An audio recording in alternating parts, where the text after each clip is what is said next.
কুরবানির মাংস যতভাবেই রান্না করেন না কেন হিট করবে কিন্তু কাবাবের রেসিপিগুলো। আজকে ভীষণ মজার একটা কাবাবের রেসিপি দেখাচ্ছি যেটা সবাই এটা তেলে ভেজে এবং তেল ছাড়া দুইভাবেই খেতে অনেক বেশি মজা। কোনো ধরনের কাবাব বানানোর জন্য দারুণ একটা মশলা আজকে বানিয়ে দেখাবো। ইনশাল্লাহ সব ধরনের কাবাব বানাতে পারবেন। সম্পূর্ণ ভিডিওটা দেখবেন, খুব কাজে আসবে। ভালো লাগলে শেয়ার করে রেখে দিবেন। বানানোর আগে রেসিপিটা একবার টুক করে দেখে নিতে পারবেন। 1.5 কাপ গরুর মাংসের জন্য আমি মশলা বানাচ্ছি। 2 টুকরা দারচিনি নিলাম, 5টা নিলাম লবঙ্গ, একটা ছোট তেজপাতা, 3টা সবুজ এলাচ, একটা কালো এলাচের ভিতরের বীজগুলো নিয়ে নিলাম।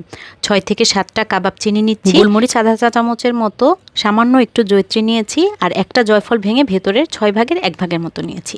2টা শুকনা মরিচ, 1 চা চামচ করে জিরা আর ধনিয়া নিলাম। এই মশলার গুঁড়া যদি আপনাদের কাছে থাকে তাহলে গুঁড়াও ব্যবহার করা যাবে। এগুলো একসাথে আমি গ্রাইন্ডারে গুঁড়া করে নিলাম। যাদের গ্রাইন্ডারে হতে চায় না তারা একটু টেলে নেবেন মশলাটা। আজকে আমার যতটুকু মশলা লাগবে ওইটুকুই বানাচ্ছি, তাই এর মধ্যেই আমি পেস্টটা তৈরি করে নিচ্ছি। 1 টেবিল চামচ করে আদা, রসুন আর পেঁয়াজের বেরেস্তা, তারপরে হাড় ছাড়া ছোট ছোট করে কাটা গরুর মাংস ধুয়ে পরিষ্কার করে নিয়েছিলাম। মাংস আমি অর্ধেক দিয়ে তারপরে এরকম করে কয়েকটা পালস দিয়ে যেন মাংসের আঁশটা থাকে ওইরকম করে ব্লেন্ড করে নিয়েছি। বাকি মাংসটুকু দিলাম। এখানে মোট আমি 1.5 কাপ মাংস দিয়েছি।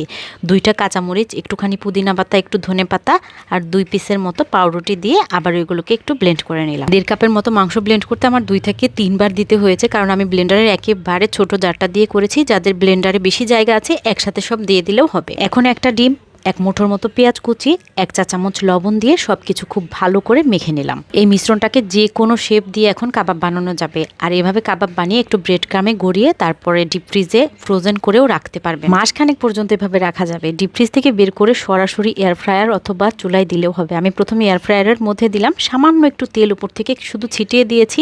200 ডিগ্রি সেলসিয়াস তাপমাত্রায় 15 মিনিট রেখে বের করে ফেলেছি। মাঝে একবার উল্টে দিয়েছিলাম। মাশাআল্লাহ বের করেছি, এত সুন্দর ঘ্রাণ বের হয়েছে। সামান্য একটুখানি তেলে ভাজা কাবাবটা যেমন সফট জুসি তেমনি এর ঘ্রাণ।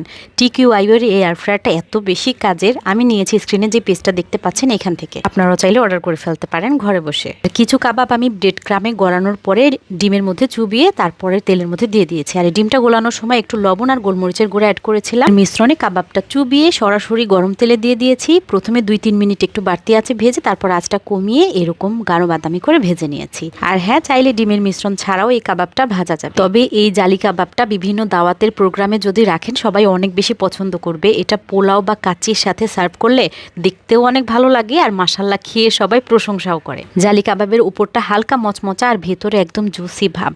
খুবই মজার একটা কাবাব। যেমন সুন্দর ঘ্রাণ এসেছে তেমনি এর স্বাদ। আরেকটা কথা বলে দিচ্ছি, যাদের মশলা বানাতে ঝামেলা মনে হবে তারা কেনা কাবাবের মশলার সাথে একটু গরম মশলা অ্যাড করে বানিয়ে ফেলবেন, খেতে ফাটাফাটি হবে। আজকে চলে যাচ্ছি, দেখা হবে ইনশাআল্লাহ পরের ভিডিওতে। আসসালাম।